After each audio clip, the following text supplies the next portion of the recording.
we know that these are not fake papers. Right. When we look at these things, these came from an NSA employee, right? Provided to journalists who have won the Pulitzer Prize for public service, the highest journalism prize in the United States. They've been published in Europe. They've been published in the United States. They've been published in Japan. They've been published everywhere in the world. The United States government recognizes and accepts that these documents are authentic and true. Authentic one. Okay. How is it that the Japanese government says, oh, maybe the United States government doesn't know, maybe they're confused? Now, this is ridiculous, but this is an important lesson because we see the Japanese government saying they can't comment because they don't know these documents are real, when everyone in the world, Barack Obama, says these documents are true. But when we look at recent scandals like Kakegakuen, the same person, Yoshihide Suga, is making the same denials on the same grounds, saying, oh, we don't know that these documents are real, we can't find any record of them, maybe because he's shredding these documents, burning them, throwing them in a ditch, nobody knows, right? But the bottom line is, if you have questions about whether documents are real, if you're not sure whether they're authentic, but they're about a matter of critical public importance, whether it's corruption in the Prime Minister's office or whether it's about the surveillance of the Japanese people, you launch an investigation, a public investigation, in open parliament where anyone can bring witnesses.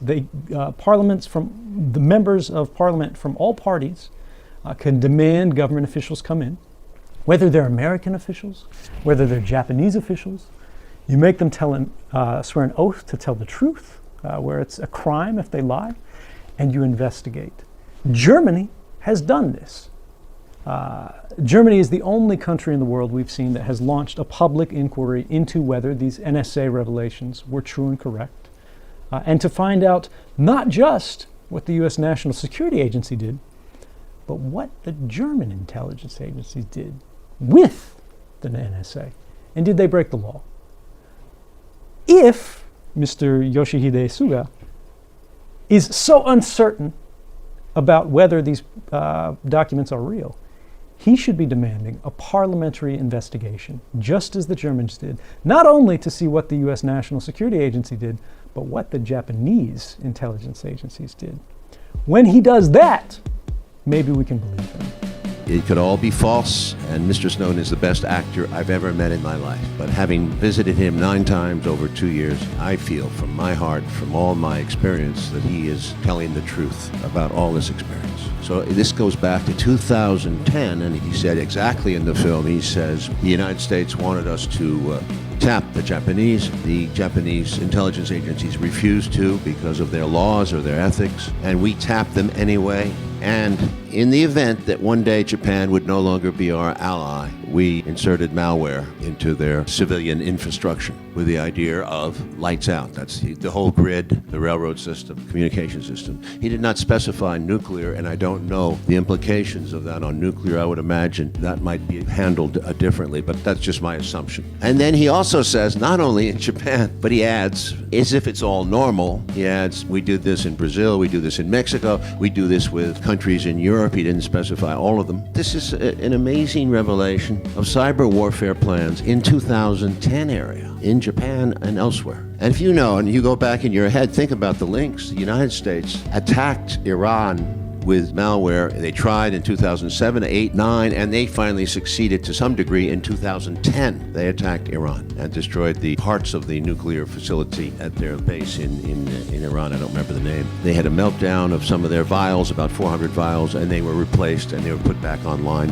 6 months later. But the secret was out. The secret got out. The United States, it's officially denied, but Michael Hayden made a couple of references to it with a bit of a smirk on his face, saying the United States takes care of its enemies, implying that Iran was an enemy and so forth. And he was very happy about the result. The Israelis and the Americans started that program. Stuxnet virus, S-T-U-X-N-E-T virus. It's an ugly, ugly story. You can find all the details out there. There's been written about. That virus escaped from Iran and went to other countries in the Middle East, and it it was discovered the United States has now declared cyber warfare without declaring it. Wow, can you imagine everything that's going on now, everything that you can see, all this fake news we're getting out of America, that they're being attacked. You have to have some shred of doubt about what the United States tells you is going on in the world of cyber warfare, because we are the leaders in it. We attacked every country. We've heard about China hacking the United States for the Office of Personal Management and getting the names of so many employees and so forth,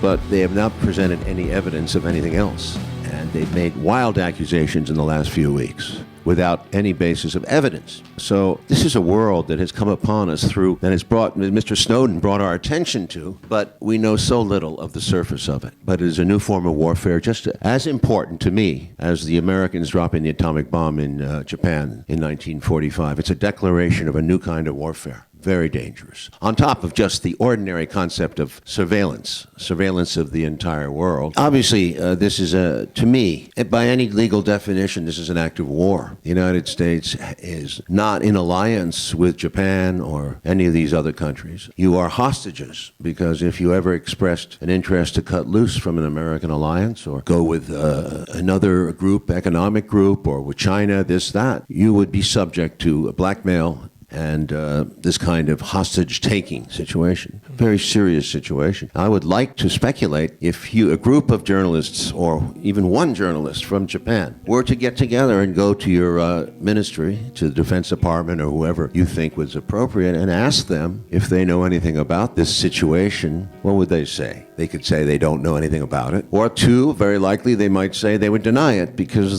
certainly the National Security Agency would deny it, because they never officially approved any of this movie. They said the movie was made up by a man who is not credited, is not rated as a substantial figure in the intelligence world. But we know that Snowden has actually given us a tremendous amount of information. When we think about what's happened in the last several years around the world, with the rise of this new, untargeted, indiscriminate mass surveillance, we need to think about it not just in the personal context of what happens to us, because it's all too easy for people to say, there's nothing interesting about me, so I'm not afraid. A popular argument is, if you have nothing to hide, you have nothing to fear. To say, you shouldn't worry about surveillance at all, you shouldn't think about surveillance at all, no matter how intrusive it is, no matter how abusive it is, because if you're an ordinary person, you'll be left alone. But it's important that we remember the origin of these arguments. If you have nothing to hide, you have nothing to fear, is from Nazi propaganda in World War II. This is a kind of idea that misses the point. Privacy isn't about something to hide. Privacy is about something to protect. Privacy is about protecting an open society, a free society where people can be different. People can have their own ideas. When you ask somebody what privacy is, you'll hear 1,000 different definitions from 1,000 different people. But privacy today is what we once called liberty. It's the right to act without permission. It's the right to act openly, freely, without thinking about what this is going to look like, how we're going to be judged for it. What matters is what's really happening. I found myself in a difficult situation where the government said telling the truth about what was going on behind this veil of secrecy and classified information would be to violate the law. No matter what the government was doing, no matter whether they were violating the rights of Americans or violating the rights of the Japanese, telling the world about this is a crime. And I would say, sometimes the only moral decision is to break the law. Legality and morality are two separate concepts. Again, it doesn't take long to think back to history and find a policy, a program, a decision, an event that was entirely legal. At the same time, it was entirely immoral. And I would ask you, ladies and gentlemen, and I would ask the public of Japan to make sure that your first allegiance is always to morality rather than legality. The law matters. We should support the law. We should defend the law, but only insofar as it serves the public the people, and the future.